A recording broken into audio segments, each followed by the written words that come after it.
The Alpine F1 team went under the radar at preseason testing with a low-key showing, which can be a good thing. Normally, the glaring negatives and wild new parts get all the attention, and by getting very little coverage, it means nothing is wrong. That is not the case this time. Alpine are in serious trouble, and people are seriously contemplating a situation where they finish behind Haas. As we get ready for the first race of the season, I'm going to check out why Alpine have been going under the radar and why the French team might actually have the worst car on the grid. So don't go anywhere. Renault, now known as Alpine, have always been a solid midfield team who, for a season here and there, have shown enough performance to challenge for world championships. In the early 80s, with Alain Prost on the team, they came close to securing a title. In the noughties, they got a few with Fernando Alonso at the team. But in their most recent iteration, they really haven't been able to create a car anywhere near as capable as those two. After ripping apart their management structure around the 2023 Belgian Grand Prix, many people expected the team to turn up in 2024, refreshed, exciting, and ready to start improving again. That isn't the case though. While their preseason testing didn't appear too bad on the surface, deeper analysis has started to reveal some pretty drastic issues for the team. Alpine at least ran reliably during testing, which it hasn't always historically, but was still only 8th in terms of laps covered. And that's about the only positive for the team that set the slowest time of the test, was in the back group based on long run pace, didn't complete a full race simulation, and looks least well prepared. When you fire your team leaders, you expect to see some positive change, but by the looks of things, the team has actually imploded over the winter. A switch to a new car concept for 2024 has left drivers Pierre Gasly and Esteban Ocon realistic about their prospects for the early season races, with the pair admitting the team will be on the back foot when the season gets underway this weekend in Bahrain. It could be easy to say that the changing concept is to blame and the team are just ironing out the issues and will find performance after an upgrade or two. But the majority of teams on the grid have changed concepts this season, yet only Alpine appears to have got it so desperately wrong. Nonetheless, the team are going to go with the new concept excuse when being grilled by the media. We know we're entering this season slightly on the back foot with the new car concept, and the team is working incredibly hard to bring more performance to the car in the coming races, said Ocon, speaking ahead of this weekend's Bahrain Grand Prix, which marks 20 years since the Sakhir race joined the calendar.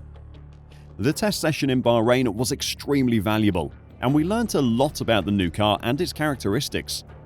The car improved from the first to the last day in testing, so we're hoping to see similar improvements over the course of the race weekend. We know what we're working with heading into the opening race of the season, and we must extract the maximum from our package to give us the best possible chance of coming away with something from the weekend. A disappointing 2023 saw Alpine fall from P4 in the Constructors in 2022 to a very lonely P6 in 2023, in spite of a brace of podiums, one each for Ocon and Gasly.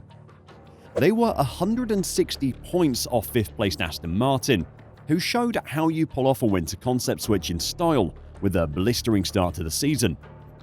That is a massive deficit to overhaul if they want to avoid getting sucked out of the midfield and into the backmarking teams.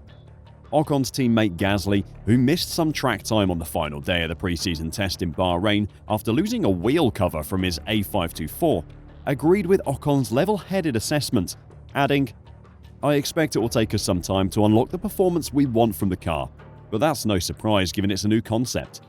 I'm remaining realistic. I know it'll not be an easy start for us, but what is the most important is to keep identifying the key areas of work and to learn and progress." Pushed on where Alpine were in the pecking order heading into the record-breaking 24-race 2024 season, Gasly joked, "We're not at the top, that's one thing we know." But then after, "I don't want to make any conclusions now. As I said, it's a new car, there is a lot to understand, there is a lot of performance we'll have to find.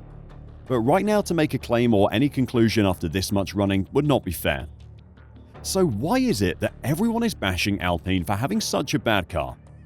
Well, there are plenty of reasons to pick from, so let's highlight a couple. As an engine provider, Renault won 10 Constructors' Championships with Williams, Benetton and Red Bull. Then there are the 2 that they won as a works team with Fernando Alonso.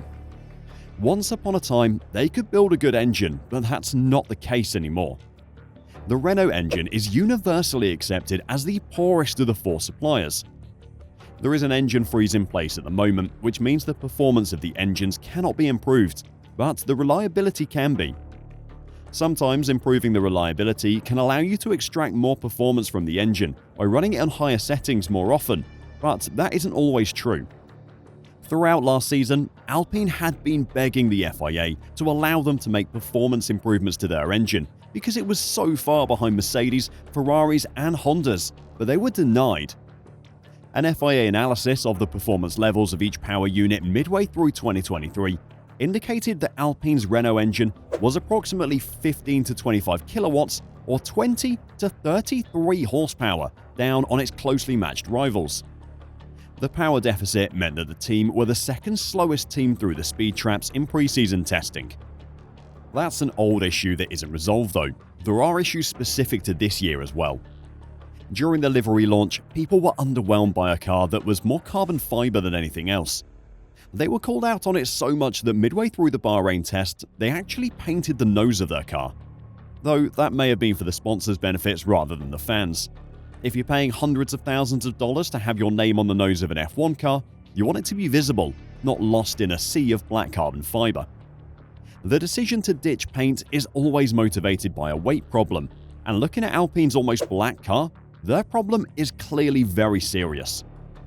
An overweight F1 car is giving up performance by the bucket load for absolutely no reason, and that's a big issue the team will need to fix.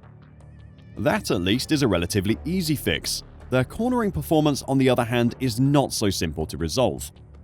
Watching Pierre Gasly in action during the testing in Bahrain, Anthony Davidson said on the Sky Sports coverage, "I'll tell you what wasn't pretty, watching that Alpine really struggling out there.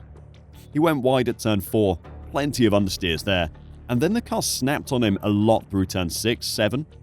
It's hard to slow the car into 10, and he was really wrestling that thing the whole way round. He's in P4 at the moment, but the position where he lies at the moment and the lap time doesn't reflect what I saw, and what he felt with the balance of that car. It looked like it was going to turn in quite nicely for him at one point, and he had it well balanced, and then it just began to understeer unexpectedly. He got onto the marbles, he got on dust, and then you're well off the circuit at that point.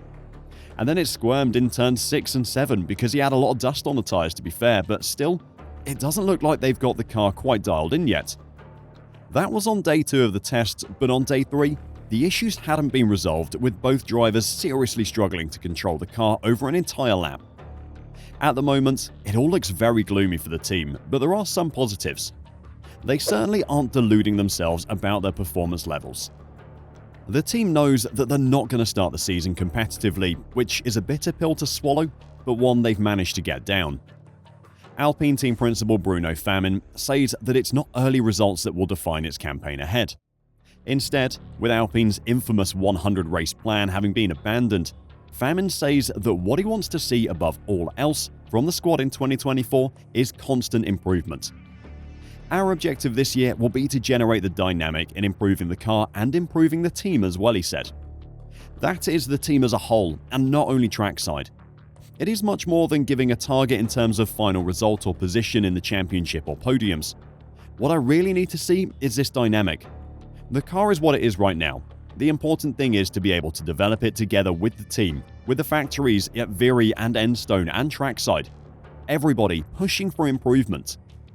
Formula 1 is a marathon and not a sprint, but Alpine are going to be running a long one this season as they desperately try to find what performance they can before work on the next regulations cars begin in 2025. Where you are at the end of 2024 is probably where you'll end up again in 2025, and at the moment, that's looking like the back of the pack for Alpine. Do you think the French squad can turn it around, or has a poor couple of seasons from the team destroyed any faith you had in them?